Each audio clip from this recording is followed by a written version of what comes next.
But there are times in life when people change your entire course.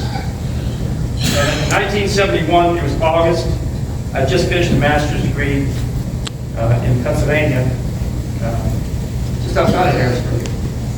And I had applied to a PhD program in Louisville, not knowing, I'd never been there before, didn't know anything about it, but I saw on the bulletin board where I got my master's degree, they just posted this thing about a brand new medical school opening up.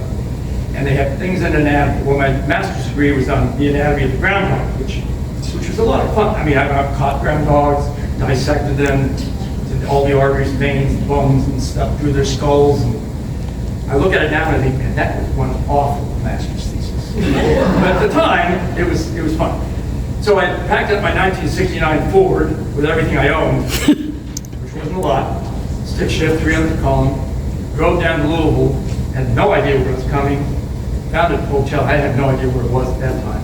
The following night, Dr. Longley, this is his custom, hosted a gathering for all the masters and the PhD students that were coming in that year. And I went in and met Dr. Hilton, who was from Harrisburg. I was from Wilkesboro. Met Dr. Swigert, who I think was in Lewistown. Dr. Wang, who I think was somewhere in Philadelphia. So I immediately fell at home, and I was a lost soul. I didn't know what the hell I wanted to do. I mean, I didn't want to teach. I mean, I kind of liked it a little bit, but I didn't really feel like I was ready to teach, not with a master's, and I really liked anatomy.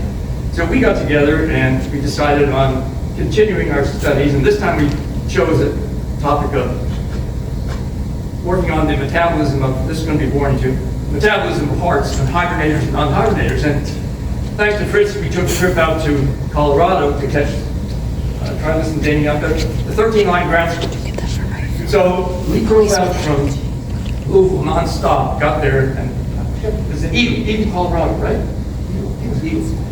And I also had a net with me and some traps, and I went out, I tried to capture what they call a marmot, which is about 3 times the size of the groundhog. And I was running up this hill, and I was in really good shape that time. I ran up the hill, and I thought I was going to die. I couldn't breathe. Well, you know, the eagle's kind of high up there. I didn't have enough oxygen. So I captured all these ground squirrels, put them back in my truck, the trunk of my car, drove back through Kansas, and an unfortunate event happened. They all but one died. And you painted the one, we call them Chipper. And he was on the Chrisley card, you've seen the Chrisley card. Then we switched to bats. Bats are fantastic hibernators. So we would catch bats either in caves up in Indiana or at his house. We got these mist nets, these massive mist nets, and helium, a big can of helium. And this may be a little bit gross, but we couldn't find helium big enough, so we used prophylactics.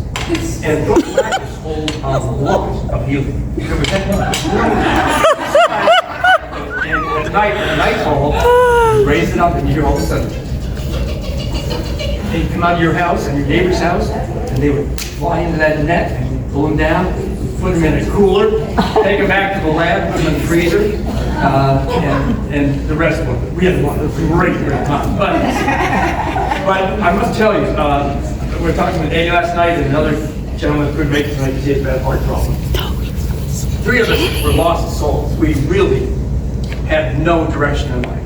We didn't know where we were going, what we were doing. No. And this couple transformed our lives. They'll never, ever be able to repay them. That's what they very much.